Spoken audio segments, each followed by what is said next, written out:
ចំបាំងខ្មែរសៀមប្រទេសសៀមកាលដើមឡើយជាប្រទេសចំណុះក្រុងកម្ពុជាធិបតីលុះមកដល់រាជការព្រះចៅពញរងប្រទេសសៀមក៏ក្លាយជាប្រទេសឯករាជ្យមួយមានទីក្រុងឈ្មោះថាសុខោទ័យនៅក្នុងឆ្នាំ1220ក្នុងរាជកាលនោះព្រះចៅពញរងមានបុណ្យមានអំណាចខ្លាំងណាស់ព្រះអង្គបានវាយកស្រុកជិតឆ្ងាយឲ្យចុះចូលក្នុងអំណាចរបស់ព្រះអង្គបានលើករដ្ឋសុខោទ័យឲ្យឡើងជានគរធំជាប្រទេសឯករាជ្យមួយព្រះរាជវង្សរបស់ព្រះអង្គបានឡើងសោយរាជរៀងមកជាច្រើនដំណរស្ដេចសៀមដែលឡើងសោយរាជតបានប្រែឈ្មោះទីក្រុងសុខោទ័យឲ្យមានឈ្មោះជាក្រុងទេពបុរីវិញក្រោយមកដល់រាជការព្រះចៅឧទងព្រះអង្គបានប្រែព្រះនាមនគរឲ្យហៅថាក្រុងទេពមហានគរបវររាជវតីក្រុងស្រីអយុធ្យាព្រះចៅឧទងឡើងគ្រងរាជទ្រង់មានព្រះនាមសម្រាប់រាជថាព្រះចៅរាមាធិរាជធិបតីក្រុងស្រីអយុធ្យាព្រះចៅរាមាធិបតីក្រុងស្រីអយុធ្យាមានព្រះតីកម្រើកជាខ្លាំងចង់ឲ្យព្រះនគររបស់ព្រះអង្គធំទូលាយក៏តាំងខ្ញាល់នឹងព្រះមហានគរក្រុងកម្ពុជាធិបតីថាពុំបានទៅចោះចូលនឹងព្រះអង្គលុះទ្រង់កម្រើកព្រះតីដូច្នោះហើយទើបទ្រង់ព្រះតម្រាស់ត្រាស់ប្រើរាមាសូរដែលជារាជបុត្រច្បងឲ្យនាំពលចំនួន 10000 នាក់ជាទ័ពធំឲ្យព្រះស៊ីសុបត្តិជាព្រះរាជនត្តាជាចៅនាំពលចំនួន 5000 នាក់ជាទ័ពមុខហើយឲ្យលើកយ៉ាងស្រូតរោតបងមកយកក្រុងកម្ពុជាធិបតីបង្ខំវាយកុំឲ្យដឹងខ្លួនព្រះរាមាសូរប្រឹងលើកទ័ពស្រូតរោតទាំងថ្ងៃទាំងយប់កាត់តាមខេត្តនគររាជសីមានៅកាលនោះនគររាជសីមានៅជារបស់កម្ពុជានៅឡើយនៅពេលនោះចៅពញាមែនត្រូវជាចៅវាយខេត្តនគររាជសីមាពុំបានដឹងខ្លួនជាមុននោះទេនឹងគិតកេនពលរេក៏ពុំទាន់ដូច្នេះហើយក៏នាំគ្រួសាររត់ចូលស្រុកហើយយកសម្បត្តិចូលមកក្រុងកម្ពុជាធិបតីដើម្បីថ្វាយព្រះករុណាព្រះស្រីលំពងរាជាឲ្យទ្រង់បានជ្រាបសពសេចក្តីអ្នកបម្រើនាំសម្បត្តិមកដល់ក៏នាំឡើងទៅប្តឹងសេនាបតីនាំឡើងក្រាបបង្គំទូលព្រះបរមបពិត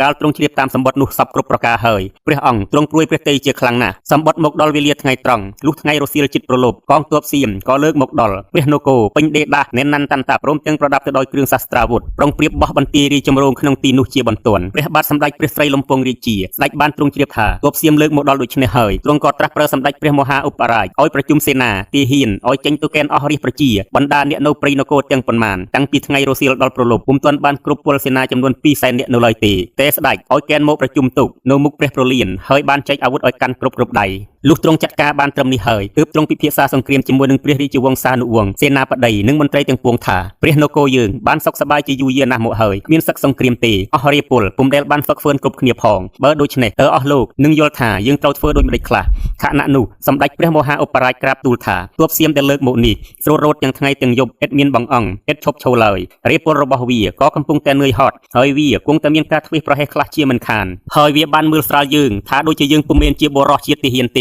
េវាទុកយើងជាមនុស្សកំសាកទៀតបើដូច្នេះទោះបីជាពលរបស់យើងពុំស្ទាត់ជំនាញក៏ដោយតែបើទាហានយើងកំពុងតែឃ្លាវខ្លាយ៉ាងនេះហើយទូលព្រះបង្គំជាខ្ញុំសូមយកអាសាចេញទៅវាយទ័ពសៀមកុំអោយតតាំងបន្ទាយរាជចម្រូងបោះជាប់នៅដៃទន់បើយើងធ្វើដូច្នេះទ័ពសៀមគង់រសាយបាក់ដៃបែកទ័ពរត់ថយក្រោយជាពុំខានព្រះបាទសម្ដេចព្រះស្រីលំពងរាជាព្រះជាថាយល់ឃើញថាព្រះតម្រិះរបស់ព្រះអនុជពិតជាត្រឹមត្រូវហើយទើបទ្រង់ត្រាស់ឲ្យសម្ដេចព្រះមហាឧបរាជកាន់ពលចំនួន 50,000 នាក់ឲ្យលើកទ័ពចេញទៅវាយទ័ពសៀមភ្លាមព្រះអង្គចាត់ឲ្យកេណ្ឌពលដទៃទៀតមកនៅរក្សាព្រះនគរខណៈនោះសម្ដេចព្រះមហាឧបរាជទ្រង់ត្រាស់ឲ្យរៀបក្បួនទ័ពតាមក្បួនស្រេចហើយស្ដេចក៏ទ្រង់គ្រឿងគ្រប់ប្រដាប់សម្រាប់រាជសង្គ្រាមទ្រង់ឡើងគង់លើព្រះទីន័ងកិជេនទ្រៈចងគ្រឿងបវរៈរតនៈចងគ្រឿងបវរៈរដ្ឋាយុទ្ធទើបស្ដេចលើកពលសេះដំរីអាជនីនិងពលថ្មើរជើងព្រមដោយគ្រឿងសាស្ត្រាវុធចាញ់ចាកព្រះនគរតាំងពីពេលវេលាប្រលប់ធំទៅលុះដល់យល់ទ័ពសៀមកំពុងតែតាំងបន្ទាយយ៉ាងប្រញាប់ប្រញាល់ញាប់ដៃគ្រប់គ្នាព្រះមហាឧបរាជក៏ដេញពលឲ្យចូលចោមរោងវាយទ័ពមុខរបស់សៀមបណ្ដាលឲ្យបែកបាក់ដល់ទ័ពធំដែលពុំដឹងខ្លួនថាមានទ័ពខ្មែរចូលមកលុកលុយដូច្នោះ